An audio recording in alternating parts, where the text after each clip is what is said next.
Chapter 21.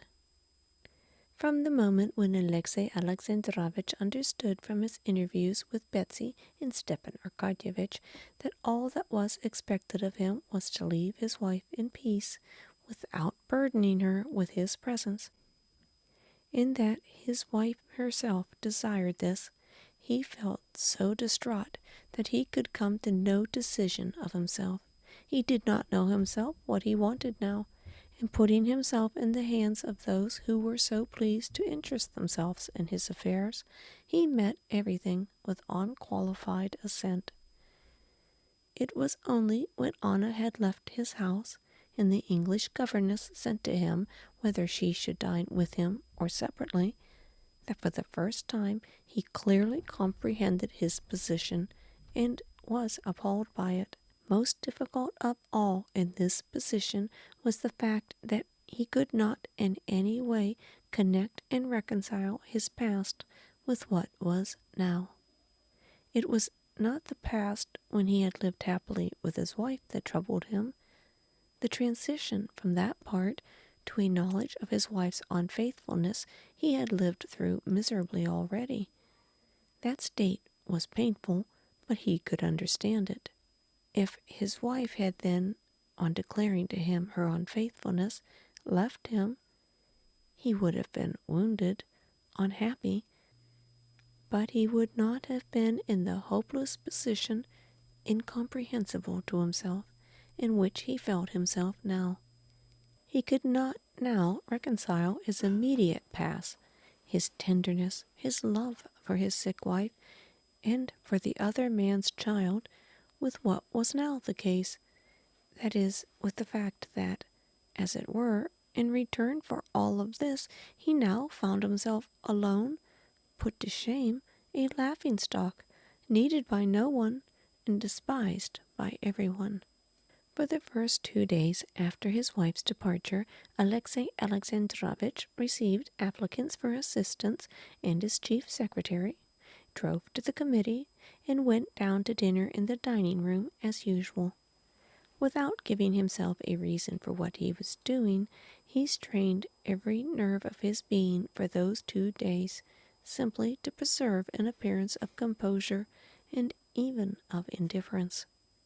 Answering inquiries about the disposition of Anna Arkadyevna's rooms and belongings, he had exercised immense self-control to appear like a man in whose eyes what had occurred was not unforeseen, nor out of the ordinary course of events.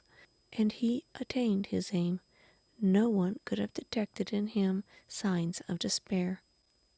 But on the second day after her departure, when Korney gave him a bill from a fashionable draper's shop, which Anna had forgotten to pay, and announced that the clerk from the shop was waiting, Alexey Alexandrovitch told him to show the clerk up. "Excuse me, Your Excellency, for venturing to trouble you, but if you direct us to apply to Her Excellency, would you graciously oblige us with her address?" Alexey Alexandrovitch pondered, as it seemed to the clerk, and all at once, turning round, he sat down at the table. Letting his head sink into his hands, he sat for a long time in that position, several times attempted to speak, and stopped short. Korney, perceiving his master's emotion, asked the clerk to call another time. Left alone, Alexey Alexandrovitch recognized that he had not the strength to keep up the line of firmness and composure any longer. He gave orders for the carriage that was awaiting him to be taken back, and for no one to be admitted, and he did not go down to dinner. He felt that he could not endure the weight of universal contempt and exasperation which he had distinctly seen in the face of the clerk and of Korney, and of everyone, without exception, whom he had met during those last 2 days. He felt that he could not turn aside from himself the hatred of men, because that hatred did not come from his being bad. In that case, he could have tried to be better, but from him being shamefully and repulsively unhappy.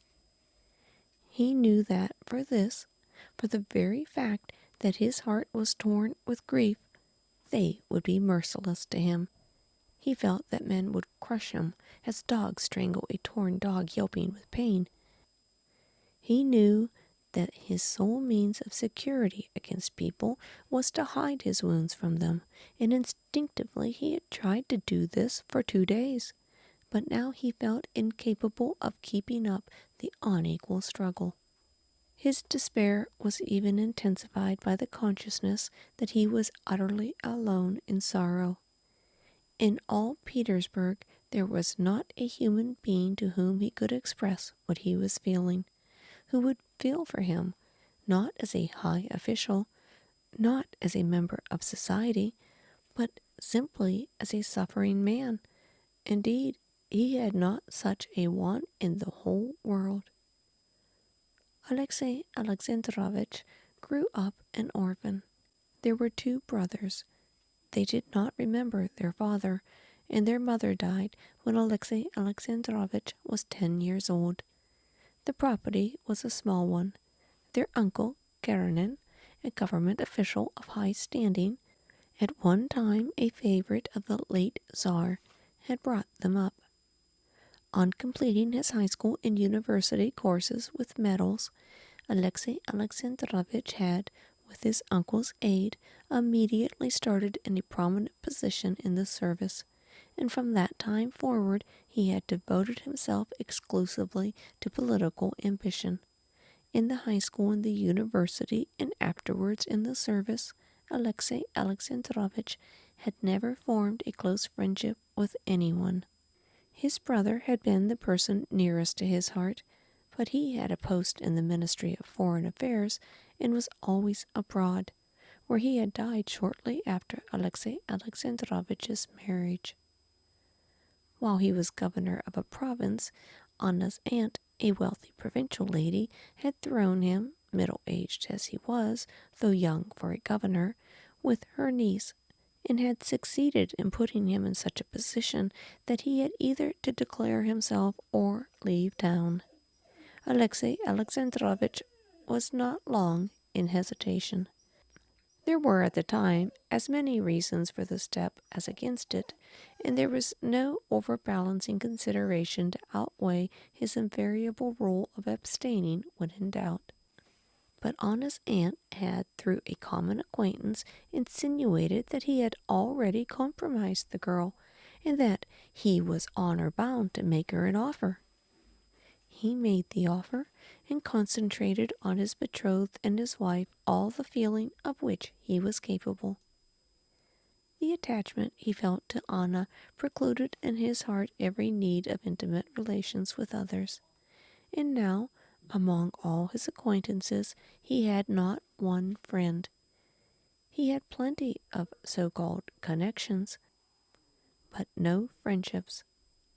Alexey Alexandrovitch had plenty of people whom he could invite to dinner, to whose sympathy he could appeal in any public affair he was concerned about, whose interest he could reckon upon for anyone he wished to help, with whom he could candidly discuss other people's business and affairs of state.